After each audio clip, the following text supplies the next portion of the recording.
Well, welcome, YouTube friends and family, to today's edition of the Wellness Homesteader. I'm back. I'm feeling much, much better today. Today is Tuesday. This has been the first morning that I've actually woken up and thought, okay, I feel pretty good. So thank you all for your thoughts, prayers, well wishes. Um, it was a long sick, and that's about all I can tell you about that. Somebody's going to ask, did I have the V? Honestly, guys, I didn't test myself. Nurses are the worst. I kind of suspect I might have just because of the length of time, but by the time that occurred to me, I was way past any specific treatment. So anyway, I'm back. I apologize to you all. I don't have a lot to share about week 2 of the pantry challenge. Not because I didn't stick with the pantry challenge, but because my menu consisted of soup, and then I had soup, and then I had soup and toast. So I have never been more grateful for home canned soup because that's all that sounded good to me. And I think it's part of the reason I do feel better is lots of good bone broth. So this morning I thought I need to really get into the fridge. I need to see what I have that's still fresh that I had kind of planned on eating last week but didn't get around to it. So I'm going to share a couple recipes with you today that I think you will find that you may have the ingredients on hand, maybe some leftovers from Christmas, that you could use to make these 2 dishes. So first thing we're going to be making this morning is cranberry orange star bread. So I always try to purchase fresh cranberries like around Christmas time because usually the price goes way down even from Thanksgiving. They freeze very well. They store very well in the refrigerator. So I had a 12-ounce bag of cranberries that I have washed and picked through.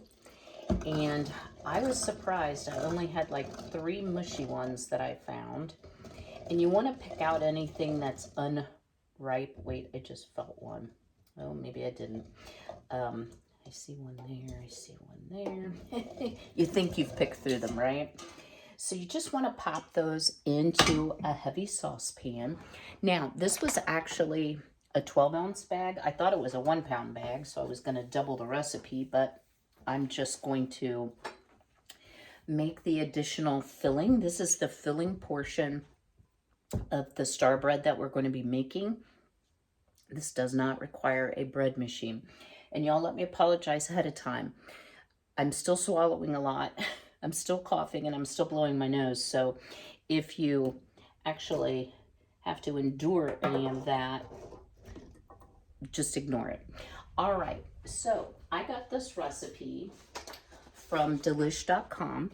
I have made this before in a previous video or a similar thing with Nutella.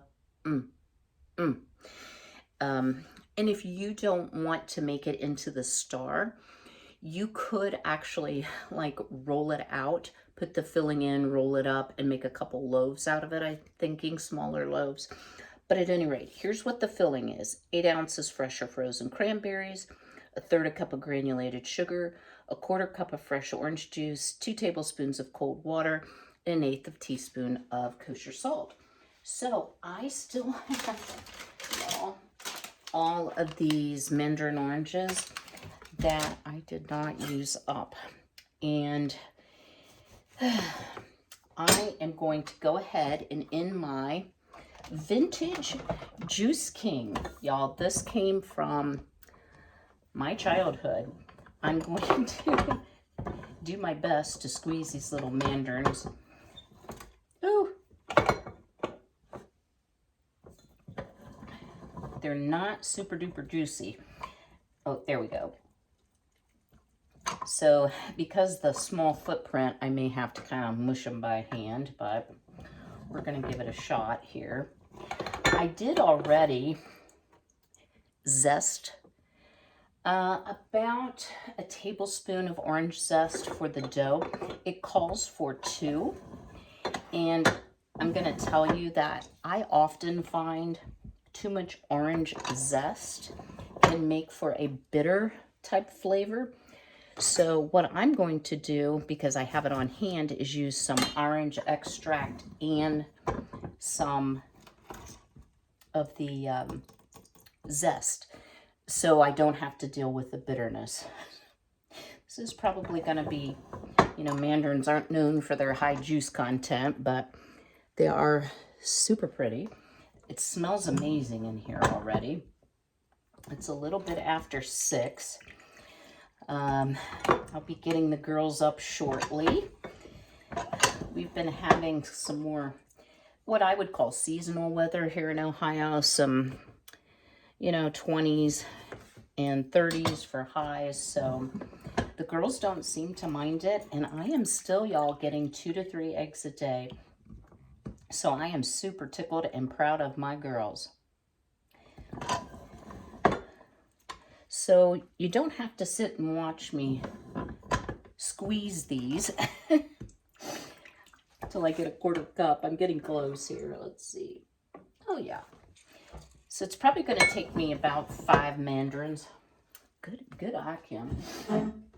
So let me get these juiced, and then I will meet you over at the stove. We'll get started cooking this delicious filling. Y'all, I love cranberry orange. So this is going to be high in vitamin C from both the oranges and the cranberries, and good for us. So stay tuned. All right, so since we have really probably 10, 11 ounces instead of 8 ounces of the cranberries, I decided to squeeze just a little bit more juice. So I did about 1/3 cup of juice. The recipe calls for 8 ounces to a 1/4 cup of juice, 2 tablespoons of cold water, 1/8 teaspoon of salt. So I'm going to go ahead and add that in. And then it calls for 1/3 cup of granulated sugar. So again, because I'm using more cranberries, I'm going to make it sort of a heaping, and we'll do some tasting on this to make sure that it isn't, you know, overly tart, because this is going to be a sweeter type pastry. So what we're looking for here is to break up our cranberries. So I'm going to use a meat breaker for that. And we want this to thicken. So cranberries naturally have a lot of pectin in it. So this is going to make a great little jamish jelly. Is that a word, filling? So if it is too much, you know, for our pastry, this would be excellent on, you know, like a piece of toast, kind of like a marmalade, I will say. So what you want to do is bring this to a boil. I have it in a heavy gauge enamel coated cast iron pan, and you want to bring it to a boil, then reduce it to medium and simmer, stirring and mashing occasionally until you've broken up the cranberries and they've gotten thick. So that'll take about 5 minutes once it's come up to boil and everything is heated through. So using the enamel coated cast iron, it takes a little bit longer for the pan to get hot, but it also holds the heat better. So I know a watch pot never boils, but let's just chat a minute while we wait. And I will actually pause you and bring you back and show you what it looks like. So how are you all doing with the pantry challenge? You know, I have to say I was very tempted to order delivery. I just felt wholly unwell, and I did not feel like cooking or reheating anything. A special shout out to my neighbors who brought me some really delicious soup that sufficed for a couple meals, and I greatly appreciated that. But I mostly relied on my pantry. So what does that mean? That means I'm going to have to can some more soup. I do have the ingredients to do some more bean with bacon. And I'm not sure what else I'm going to do. I'm not totally out of soup, but I put a significant dent in it for sure. So, all right, I'm going to let this come up to a boil because it's not going to boil while we're watching it. I'm going to smash it down a little bit. And then once it gets cooking good and starts to thicken, I'll bring you back to show you what that looks like. So stay tuned. All right, look at our beautiful, thick cranberry orange filling. I'm going to give it one final taste here. It's nice and thick.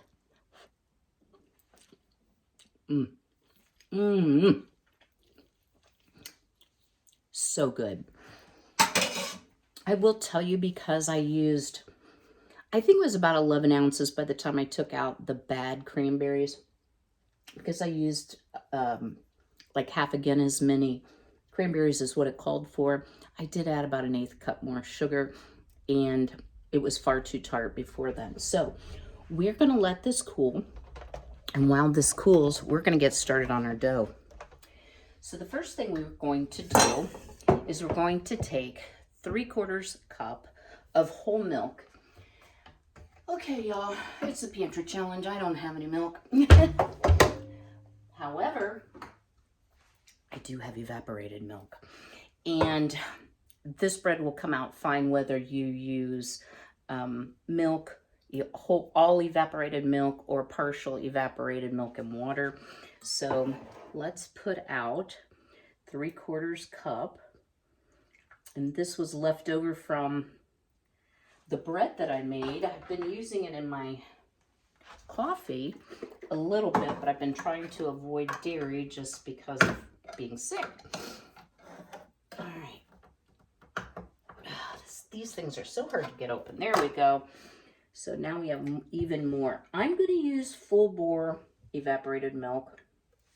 This is going to make the dough nice and sweet and rich. You do want to go ahead and heat it to 110 degrees. And then I'm going to pop it in the microwave, heat it up. I'm going to add a tablespoon of granulated sugar. And then I'm going to add 2 1/4 teaspoons of active dry yeast. I'm going to use SAF yeast.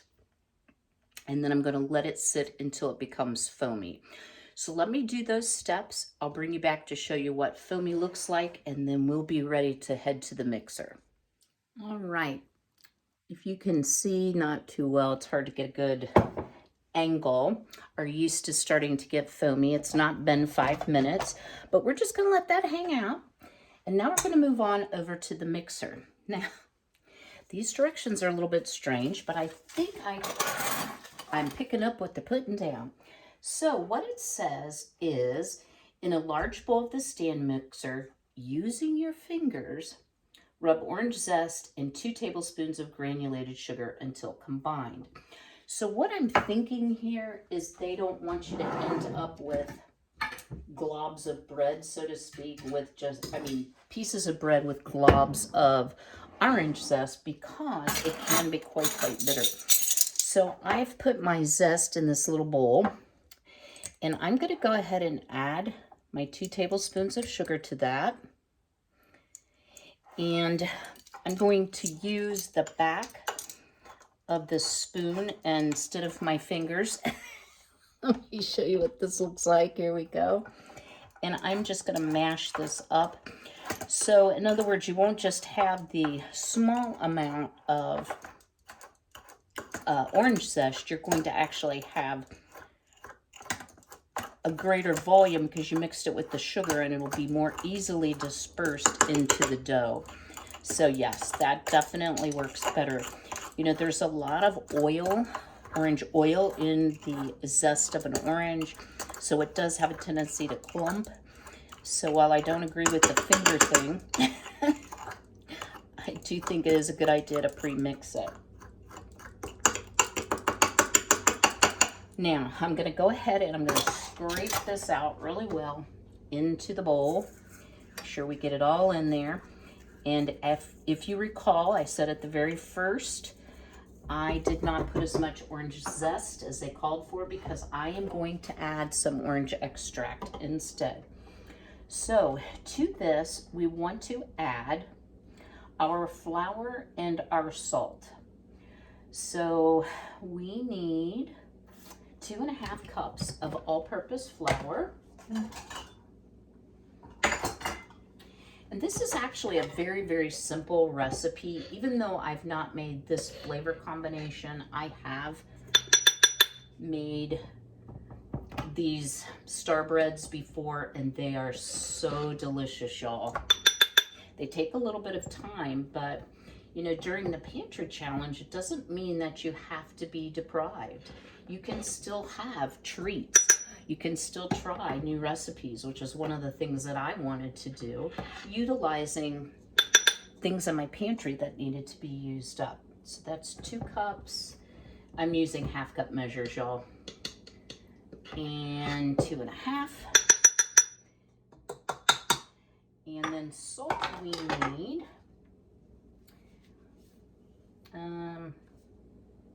a teaspoon.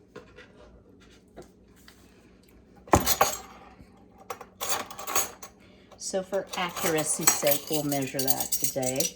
I don't always.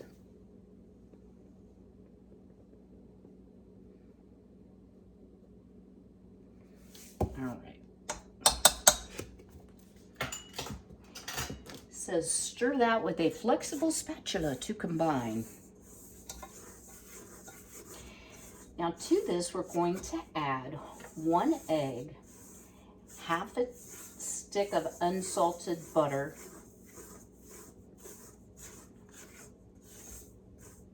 and it says stir with a spatula. So this one is courtesy of Fancy Ray yesterday. Ugh, y'all, have you seen the prices of eggs? I'm sure you have. Unbelievable. I am so grateful to have my girls. Add egg, butter, and yeast. Okay, there's our egg. And then butter-wise, I am going to chop this up in smaller pieces. So I am using unsalted butter. I usually buy, when I buy my butter, I buy half salted, half unsalted. And y'all, I have to tell you, unless you're making a super fussy French pastry, I don't find that it makes that much difference. I can tell a difference, however, in how it tastes. If you're just putting the butter on toast, we do get accustomed to our salt, don't we? Okay, so let me chop that in half, and then we'll finish our slicing.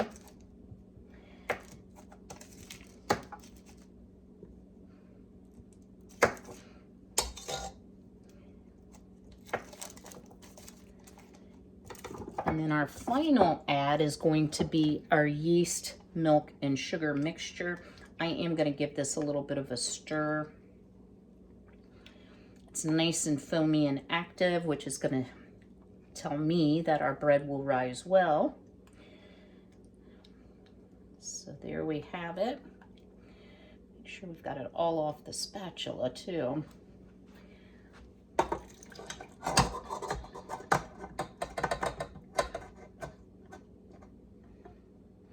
Now, we're not going to get our butter, even though it's been sitting at room temperature. It is soft.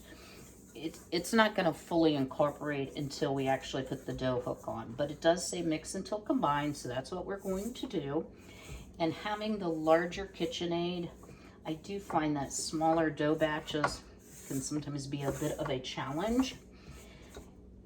And I'm going to wait until I actually put the dough hook on to add my little bit of orange extract so it doesn't get stuck in one portion of the dough. If you have a KitchenAid mixer, remember you're never to go above 2 with the dough hook on. So let's add about half a teaspoon of orange extract here.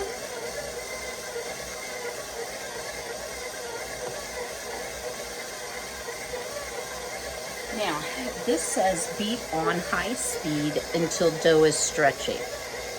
You cannot beat a KitchenAid mixer on high speed with the dough hook. You will ruin your mixer, so don't do that. You're just going to have to let it beat until it comes together. And I see I've anointed myself with flour. Let me show you here. We've already come together in a ball, but I'm gonna let this go for about 6 minutes, test it, and you want it to be stretchy and sticky, but smooth. So I will bring you back so you don't have to listen to the mixer go when it's been about 6 to 8 minutes. All right, our dough has come together in a nice ball. It is still sticky, but it is smooth and it is very elastic. I can hold it in my hand. It's still a little bit sticky, but not awful. You can either use a clean bowl if you prefer, or what I like to do is just use my same bowl. You want to use a neutral cooking oil like avocado oil. You can use a spray or a liquid, and you want to coat your dough ball. Let's get this a little smoother here. Not that it matters. And then you want to cover it and let it rise. Let me get this off my hands so I can read it to you exactly. About 45 minutes until it is doubled in size. I like to use the bread proof feature on Cindy, my new range, because I find it just works beautifully. You do want to cover it so that it doesn't dry out with just a clean dry. This is a linen towel. I will bring you back and show you what we look like in about 45 minutes, and then the magic begins. We'll start shaping this into the beautiful star cranberry orange bread. Stay tuned. All right, so our dough has risen, and I have it out of the bowl here. I'm actually going to use a little bit of the same oil on the countertop. For me, I find that a little easier to use than flour. And what we want to do here is we want to divide this into about 4 equal pieces. Now you can weigh it, you can eyeball it, but from doing this prior, I have learned that weighing it, you come out a little bit better in the end. So it's 5 ounces, 4.85. Okay. 4. Ooh, okay. So let's aim for about 6 ounces per. See how that works. It just helps your circles to come out easier, because what we're going to actually do here is we're going to roll these into 6 different circles. Okay. We're close enough here. All right. So I'm going to set these aside. And it kind of helps if you start with sort of a roundish ball. If you're going to be rolling it into a circle, you want to do it into about a 10-inch round, or at least into 4 even pieces, but a 10-inch round works really well. So you can see all the beautiful orange peel mixed well throughout the dough. So mixing it with that sugar really did help. And this dough is just handling beautifully. No gripes here yet, until we try to get it off the countertop. I might be getting a little thin there, but I do have a bench scraper here. So if you're like me and you're not very good at measuring, you can. Okay, so not too bad. You can use something to, like a tape measure or ruler. So I'm going to actually scrape this up off the counter, and I'm going to place it on a parchment lined baking sheet. Now, y'all, this may not be the most gorgeous or perfect, but it is a pretty bread. And the more you practice with it, the better you will get. So we've got our first 10-inch circle. Let me just kind of double check here. We are spot on. Now, it says spread 3 tablespoons of the cranberry filling over the dough round. So let's just kind of evenly spread this.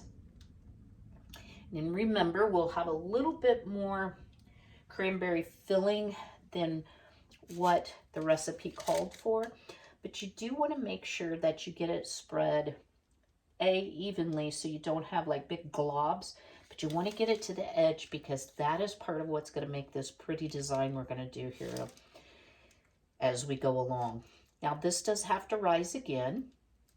So today it is very overcast, but the rain is supposed to clear up. Y'all, I would be so glad when we're not getting so much rain. My poor girly girls, their little feet get wet. They don't seem to mind. They're doing so good. I tell you, I feel so blessed that I finally achieved my dream of having chickens. And, you know, if I had different situation as far as my land, I would have a full menagerie because, as I'm sure you know, I'm an animal lover. All right, let's go for our second. And again, guys, I really think I have tried this with flour. I really think the oil works better. And what you want to do, oh, and by the way, this is my Grandma Victoria's rolling pin from the 1940s. That was gifted to my mom. And then when my mom went to the facility, of course, she's not baking. I offered it to my sister, but she didn't want it, so it's mine. And I'm so delighted to have it. Speaking of mom, y'all, I had been very, very stressed. I'm just going to be honest. And you know, the Lord takes care of us. Stress is such a futile thing, but at any rate, I was very concerned about my mom's move. And my mom had made a very good friend that they spent all of their time together in the facility. And I was very concerned that we would hear the explosion of that is mother. My mom can be verbal when she needs to be or feels she needs to be. I figured I'd hear it clear in town here. I'm about 20 minutes away from mom. But I am happy to report, y'all, I'm sorry, I'm gonna turn my back to you for just a minute. My mom is doing the best that she has done since she went to the facility.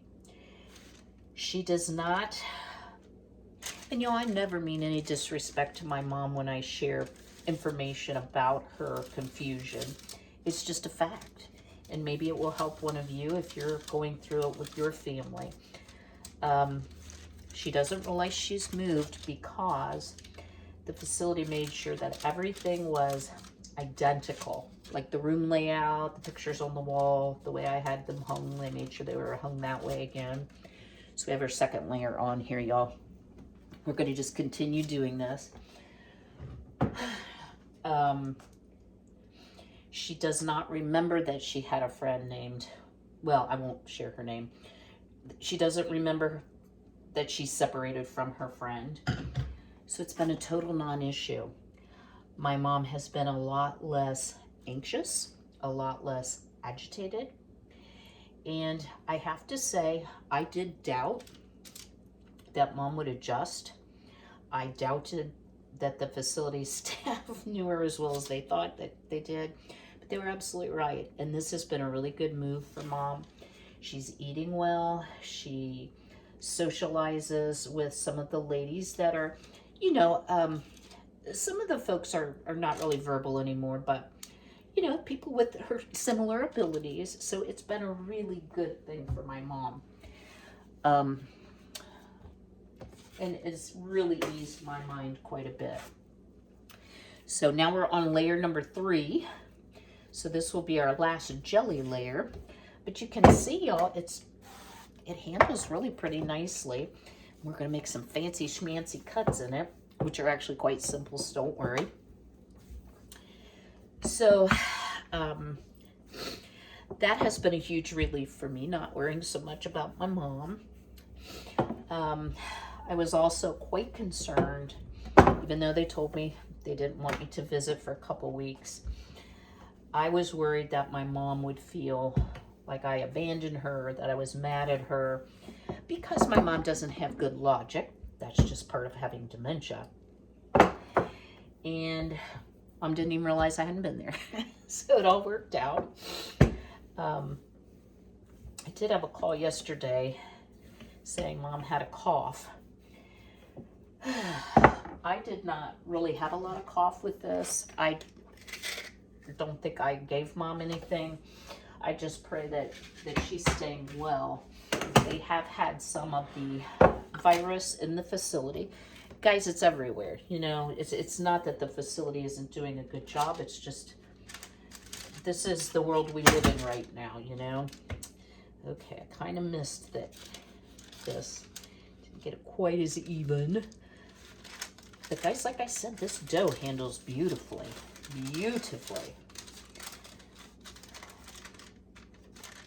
Now, I will say where the filling kind of oozes out at the end, I remember this from before, it may brown a little bit onto the parchment paper, but that's okay. And we are going to have a little bit of the cranberry, I think, left over, but that is going to make a great vitamin C snack for me. So I haven't even shared with you all, we're actually not only going to make this bread, we are going to make a pantry meal from a little bit of stuff from the garden, a little bit of stuff from the store, not that I've been to the store, but you know, store purchased items, and something from the freezer, and something from my dry goods. And I made this once a very long time ago on the channel, but I think it's worth repeating because there's so many different things you can do with it. And it might help you to use up some of your leftovers so that you're not wasting. So there's layer 3. And as you see, I'm not struggling, guys.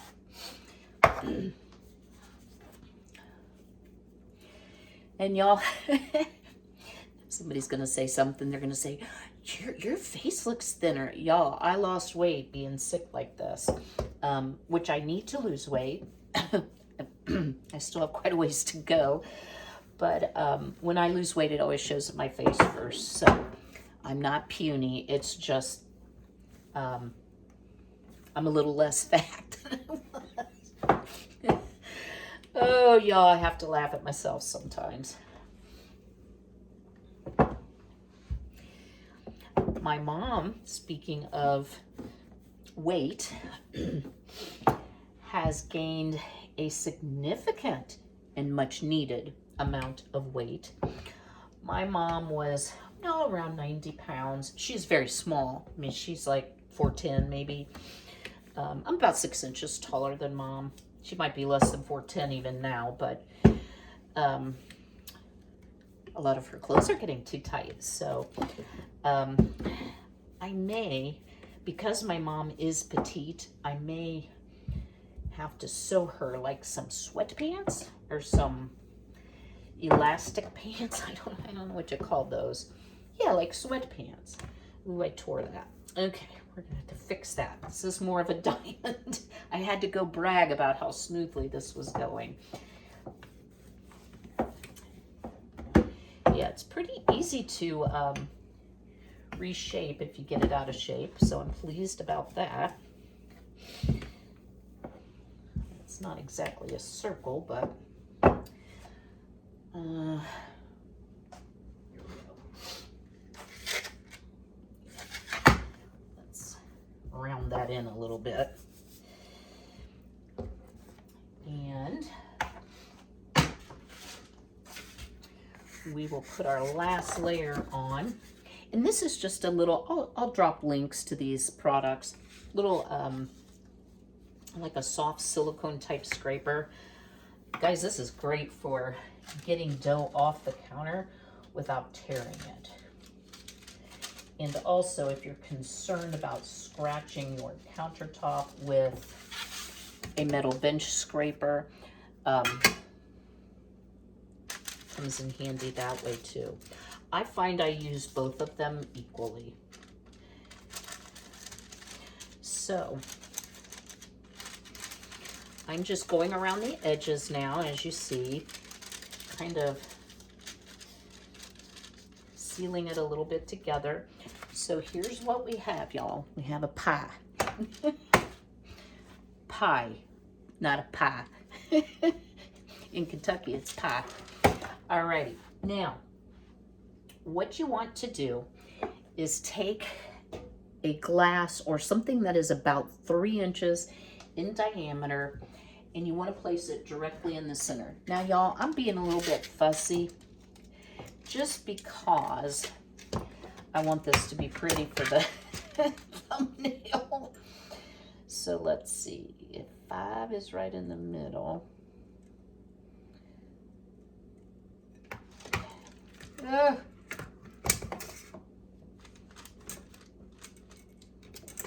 So that one's going to be your marker. And what you want to do is we're going to cut strips. And we're going to end up with 16 sections. Then we're going to take them and twist them so that it is a star shape. So let me grab, I'm going to start here, and you do want to make sure you get through all the layers. This dough is kind of chewy feeling, stretchy feeling. Oops. And hopefully not fling a bunch of cranberry on it. So we're going to cut it in half, which gives us 2. Then we'll cut it in fourths, which will give us 4.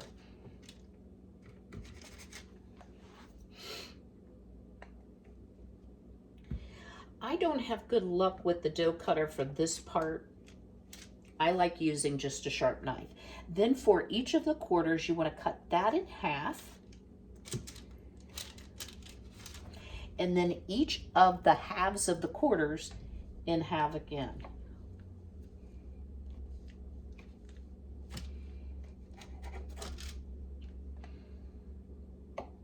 So what if we do this all the way around, what you will end up with is 16 little strippy things. And we are going to twist these 2 at a time into a point, making a star shape.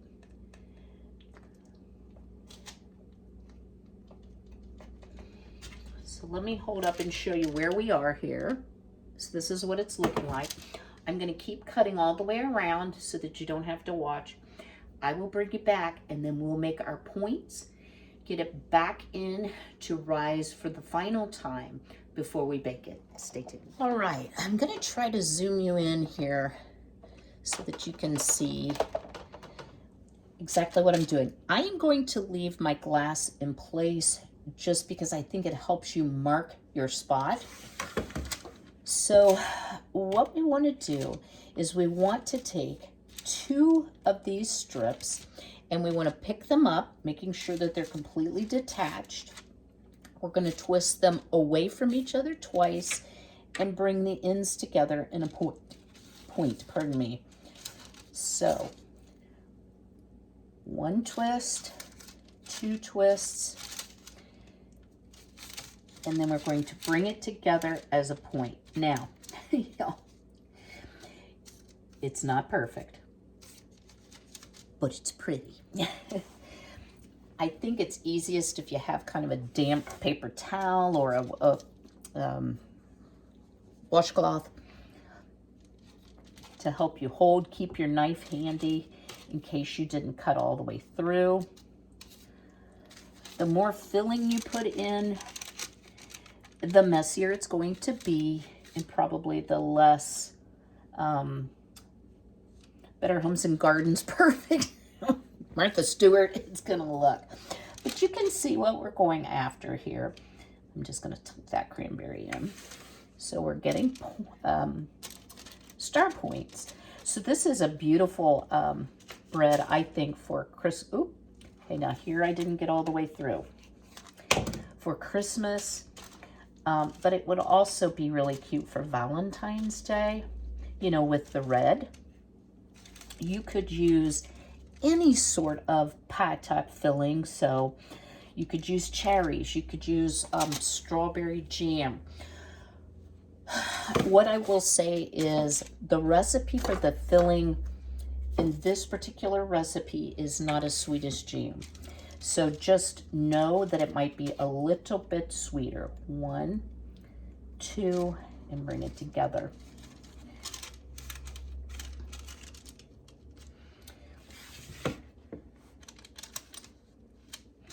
I can see where I've kind of overloaded it in spots, but it's all good. Oops, and I pulled the top of that one off.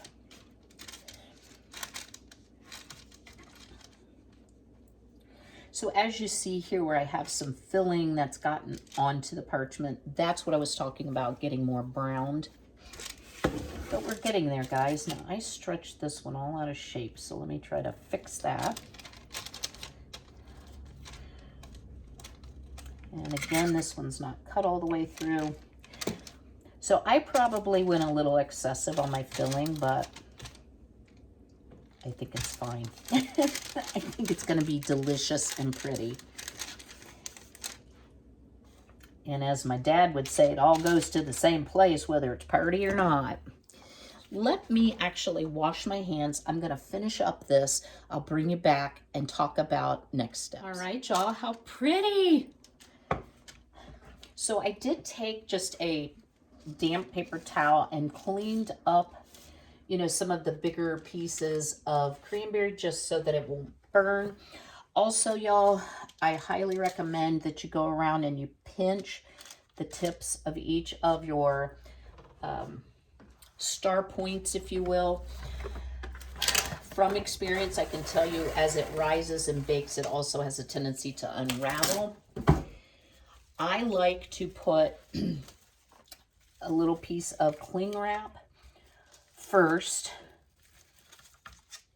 You could use wax paper before I use my good vintage tea towel. And then I am going to set the timer for 45 minutes. We're going to let this rise. I will bring you back. We'll get our oven preheated to 375. We'll do an egg wash, and we'll get to baking our beautiful star cranberry orange bread. Are y'all ready for the big reveal after the second rise? I haven't looked myself, so, oh, how beautiful. So definitely increased dramatically in size. Let's pull off this saran. And then I would just say anything that's like definitely sticking straight up, tuck back in. Now, it does call to brush it with beaten egg. And y'all, I don't use this whole egg. I will scramble it and eat it because I feel like my girls are laying little gold nuggets. I've been posting some memes. I hope you've all enjoyed them about the cost of eggs. It's just, somebody actually commented that their son had just paid $10 for a dozen. They're running around about $5 a dozen for non-organic free-range eggs here. They're about $8 for organic eggs. Now, I did get a little bit of the cranberry in the middle, but that's okay. Guys, it'll still be gorgeous. But you do want to coat this. This will help it brown beautifully, really help the looks and appearance.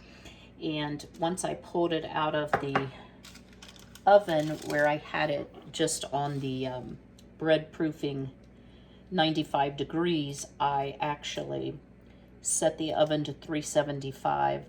I'll let it get fully preheated, and then the instructions say bake 20 to 25 minutes. 20 to 22 minutes, I'm sorry. And y'all, I don't have my microphone on. It's charging. So I'm trying to speak up a little bit, and I don't have a loud voice to start with, so excuse if it's not as good of audio quality for this little section, but it'll be charged up by the time the bread's done. All right. So here we have our beautiful star bread. Is that not lovely? Now, once we bake it, you have some options. I think this would be really good with an orange glaze. So take a little bit of orange juice, a little bit of powdered sugar, a little bit of your zest of your orange, and do like a thin glaze. But because I really want to taste the cranberry and I don't want it to be overly sweet, I think I'm just going to put powdered sugar on, which is what the recipe recommends, but I have done it with the glaze as well. So I will bring you back when this is all finished. And then guys, it's going to be time to get started on our main dish, which is called one pot spaghetti. This is something from my childhood, and I think it's made with ingredients you most likely have on your pantry shelf. So stay tuned. So while our cranberry orange beautiful star bread is baking, I was doing a little peruse in my refrigerator this morning, and I came up with some things that needed to be used. And one of them is some roasted red pepper hummus. It's still perfectly fresh. And I have these little pretzels that are left over from some of the holiday treats. And I thought, you know what? I'm going to make some delicious honey mustard pretzels, which might be a little different than ones you've had before. Now, there's a half-pound bag in there, so I'm going to start with just half a stick of unsalted butter. I'm going to melt that in the microwave, and then I'll bring you back and we'll start adding ingredients to it. This makes a really tasty snack if you're bored of plain pretzels, and it's really good in the hummus too. So the options for flavoring your pretzels are just about endless. So you can use whatever spices are your favorite, whatever you happen to have on hand. For me, I am going to make them honey mustard, onion, garlic. So I'm going to start with about a tablespoon of honey. You can do more or less. I'm going to use about a tablespoon and a little bit of my homemade Dijon mustard. Sorry about the banging, guys. I forget until I'm playing the video back and I'm like, wow, that was loud. I also like to add some of the ground mustard. This is just from Walmart. It's their organic brand. And I'm going to put about a teaspoon. So this really gives it kind of that over-the-top mustardy taste. I'm going to add some granulated garlic, or you could add garlic powder.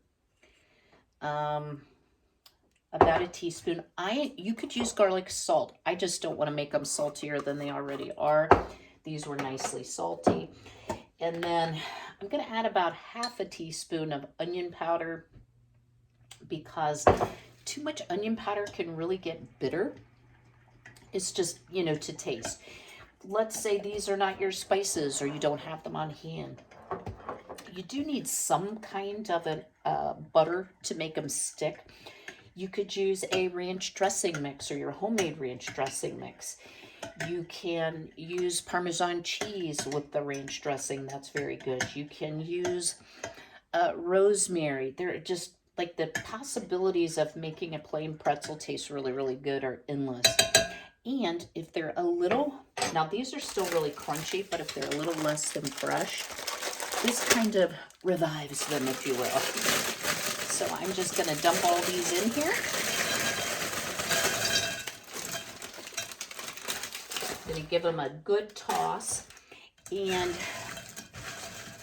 you can do these, actually, if you have a smoker, you can do them in a smoker. They taste really good that way too. But I don't have a smoker. So what I'm going to do is coat them well, spread them on a parchment lined baking sheet. When our star bread comes out, I will decrease the heat to 250, and I'll put them in for 30 to 40 minutes, but you do need to stir them about every 10 minutes. And guys, I'm telling you, they are delicious. So let me give it a quick taste.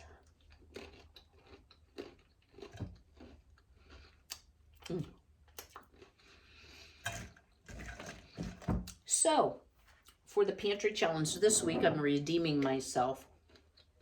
We still haven't made our main dish, but we now have a snack and a sweet, or you could use the sweet as breakfast, combine it with an egg or some sort of protein. I'm not big on sweets for breakfast, but certainly a possibility. You also want to make sure that you store these in an airtight container once you've baked them.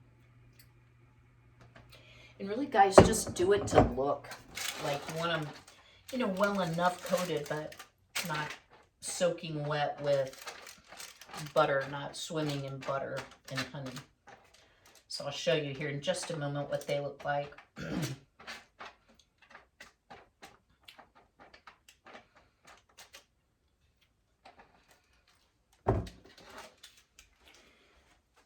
And these will go in just shortly, and then we will get started on our dinner. And this dinner makes enough, and I've even frozen it and it comes out. Pasta is not usually good frozen, but it is not bad because of the type of pasta dish that it is, that it's cooked in sauce. It's not bad. So stay tuned for that. Y'all, I apologize. There was a problem with the audio in this section of the video, so I am just showing you our final cranberry orange bread that we could have for breakfast or for a sweet treat, along with our completed pretzels. I will say make sure you let those pretzels cool completely before you store them in a container, or else they have a tendency to get soggy. But they are nicely flavored. I am so glad I didn't add additional salt. I always laugh when I have to voice over because I definitely do talk with my hands, don't I?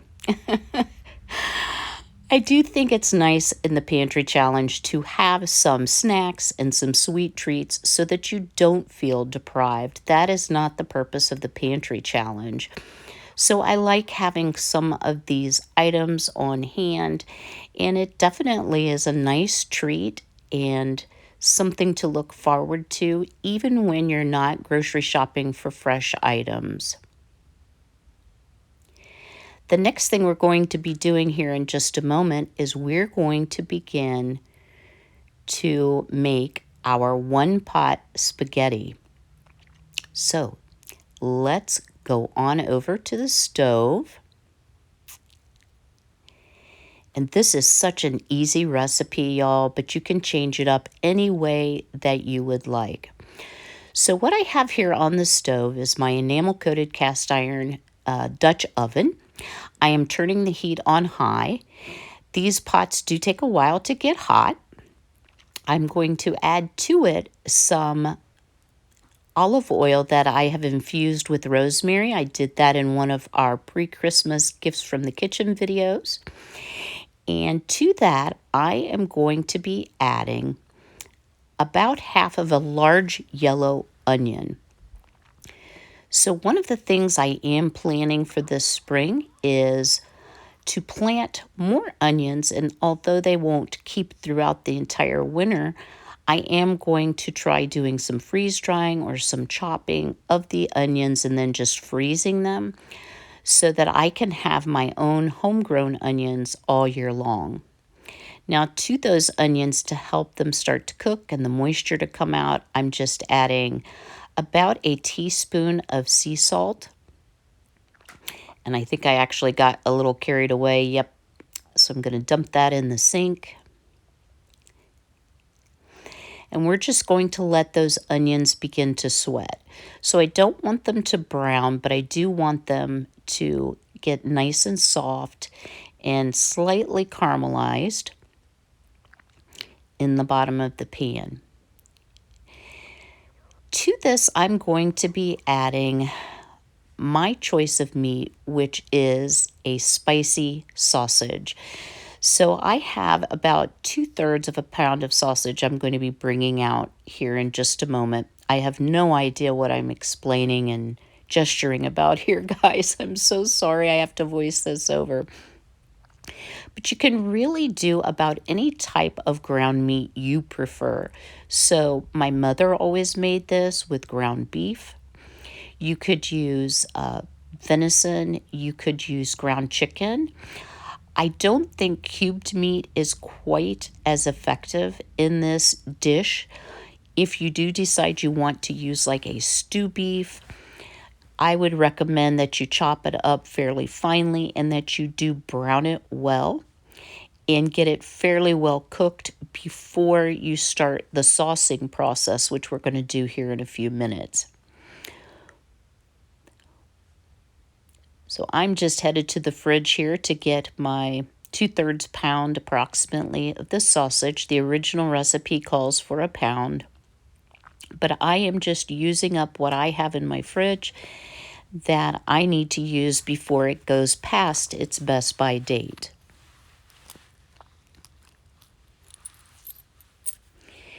You could also add garlic. I wouldn't brown your garlic, but you could also add some different vegetables. I have put zucchini, frozen zucchini in this. Just make sure you wring it out well so it's not adding a lot of moisture to your sauce so that the sauce ends up being too runny. I have also put spinach in this, and I have put diced carrots in this as well. If you have a few odds and ends of vegetables, they can be easily, I'll say, hidden in the sauce, and the sauce will kind of absorb into those vegetables and flavor them, and it actually turns out quite nicely. Another idea, if you don't like meat, this is excellent with baby Bella mushrooms. I have done it meatless as well, and you would want to use about a pound of the mushrooms as well. So I'm showing you here how I'm starting to get some color in the pan. And as we add the liquid, you will kind of deglaze the pan. So don't worry about a little browning or even a little sticking. I just continuously stir it while I'm waiting for those onions to soften.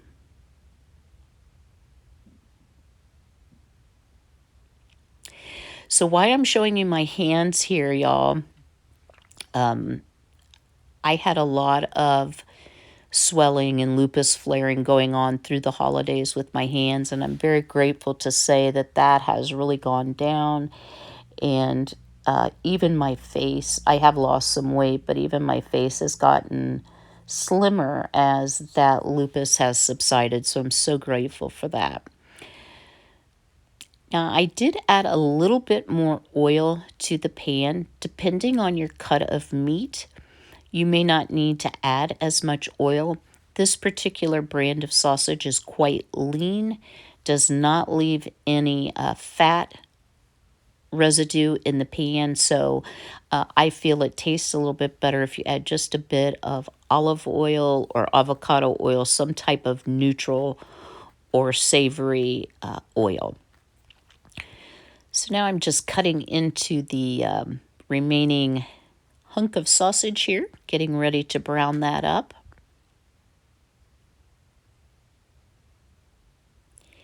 And I do find that utilizing a meat breaker for ground meat really does speed up the cooking process.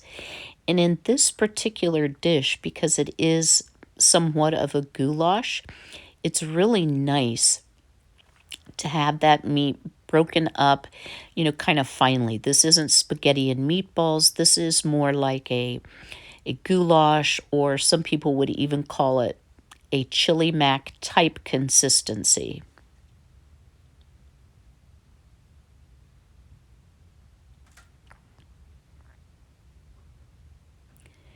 If you can hear in the background, we're having some windy weather today in Ohio, but it has warmed up. We're finally out of the 20s, and it is in the low 50s today, which is unseasonably warm. The girls are out there just having a good old time.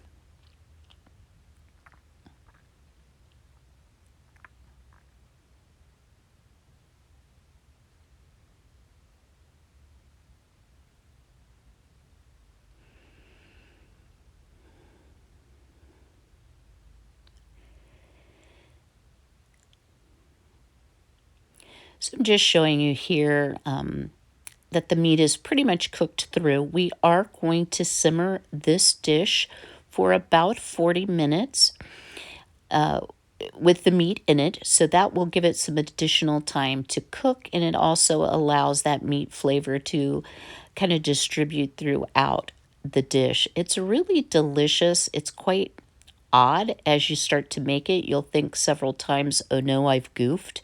This is way too much liquid, but I promise you in the end, it comes out quite lovely.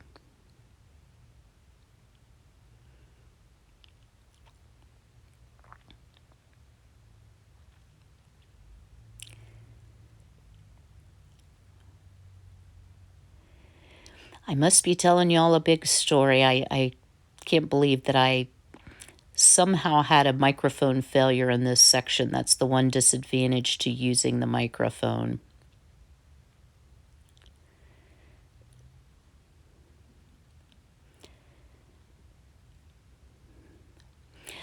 All right, now that our meat is fairly well cooked, I am going to add a little bit of spice to this. I'm going to add some granulated garlic, not garlic salt, because we are going to be using some canned soups. I don't want it to be too salty or too high in sodium. You could also add onion powder if that's something you like in your spaghetti. Really, you can spice this with any flavor that you like in your chili. It's not mandatory that you use the exact same spices that I use.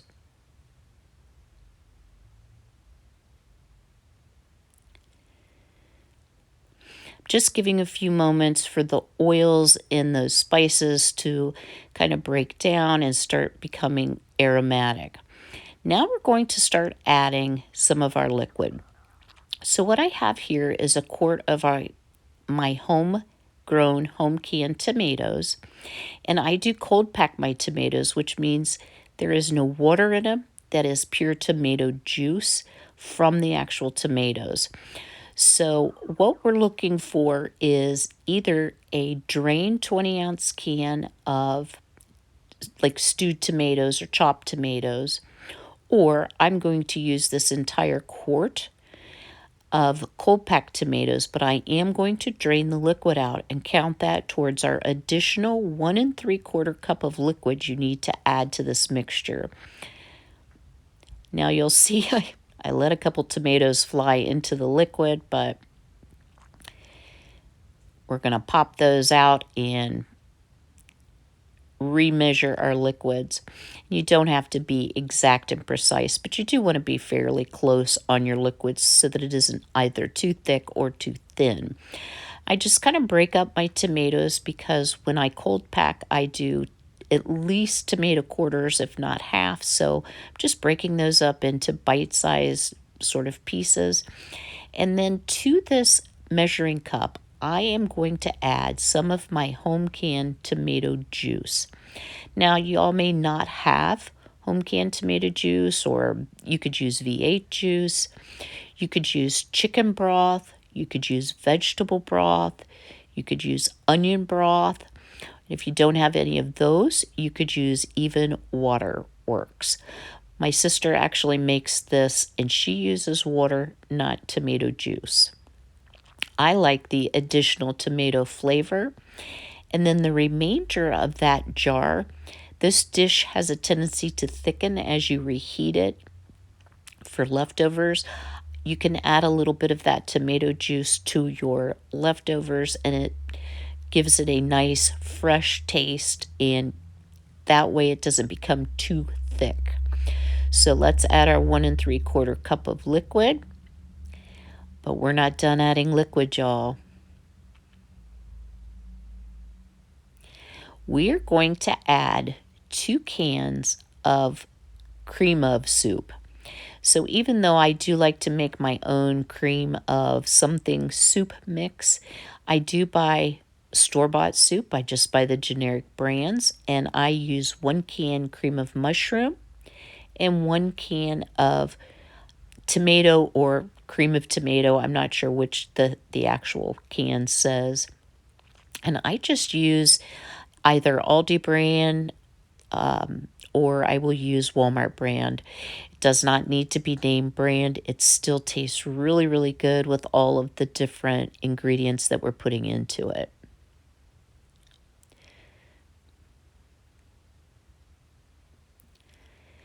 As you see, I'm making quite a mess over here on the stove, but we get all cleaned up by the end of the video, so no worries.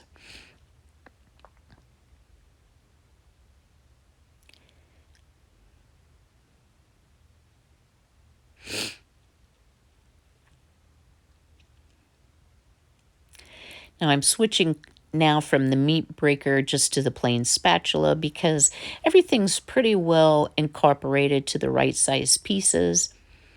So I'm just going to give that a good stir, and I'm going to make sure my heat is high enough for everything to come together before we add our noodles. And we do have a couple more items I am going to add to help flavor the spaghetti that is completely optional.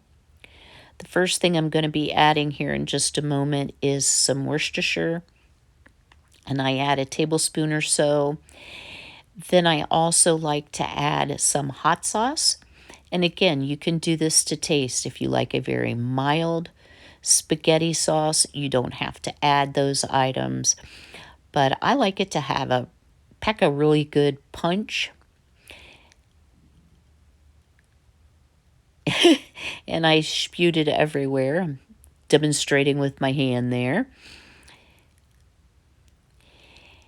And then I will add, I just grabbed what hot sauce was open, and it happened to be Frank's Red Hot, and it actually tastes very good. I've used a variety of hot sauces in the spaghetti. If you're not a big fan of hot sauce, you could add some chili flakes, or you could omit it completely. So I'm adding a couple teaspoons, I would say, of the Frank's Red Hot.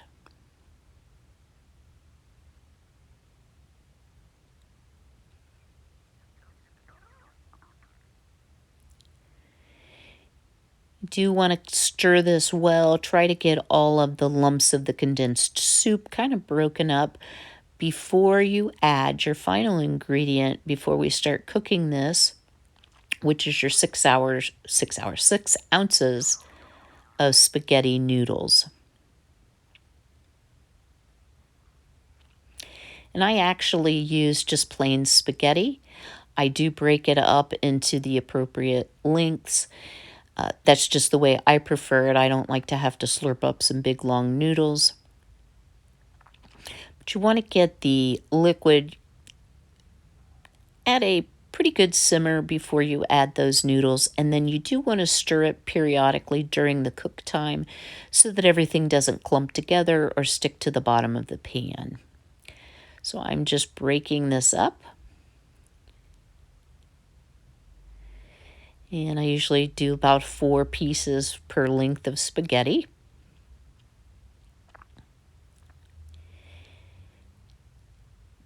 And then I am bringing out the spicy pepper flakes. And I'm going to add about a teaspoon, and I will show you the packaging in a little bit here that this came from. It is absolutely delicious. It's one of my new favorite spices. If you like spicy food, you will enjoy it.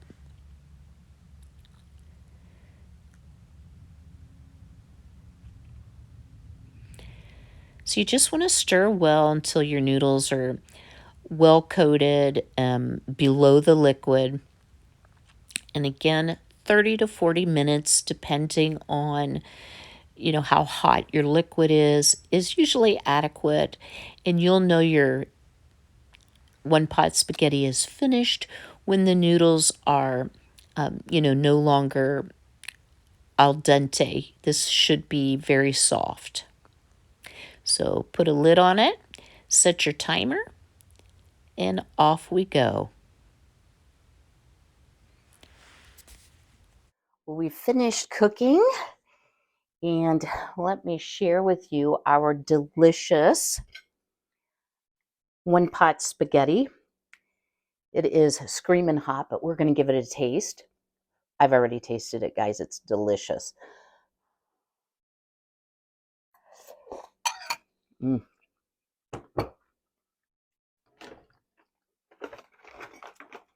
Oh, it's rich, a little spicy, very tomato-y. And this is, take young red pepper powder is what I put in out of that jar.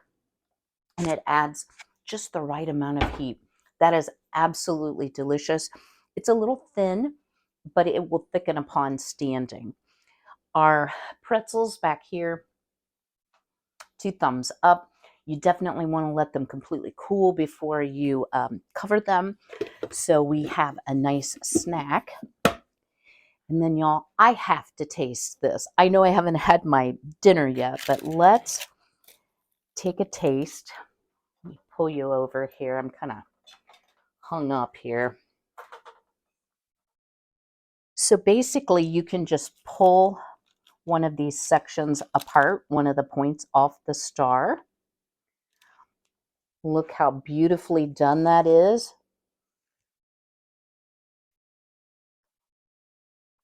Oh my word.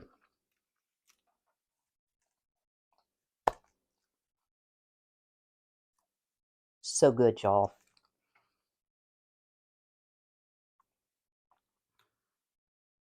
It's slightly sweet, but a nice tangy cranberry. You can definitely taste the orange as well. That recipe, y'all, is a winner. So I hope you've enjoyed today's video. I know it's been a little bit longer than normal, but I'm making up for lost time. I do have 2 upcoming videos planned. So I'm planning on staying on the wellness path and straight and narrow, so I won't have any problems getting my videos up. Drop me a comment below. Are you going to try any of these dishes to make use of some of the things in your pantry? Or do you have another suggestion? I'd love to hear. So I will see you all a little later this week. But until I see you again, be healthy, be well, be blessed. Take care.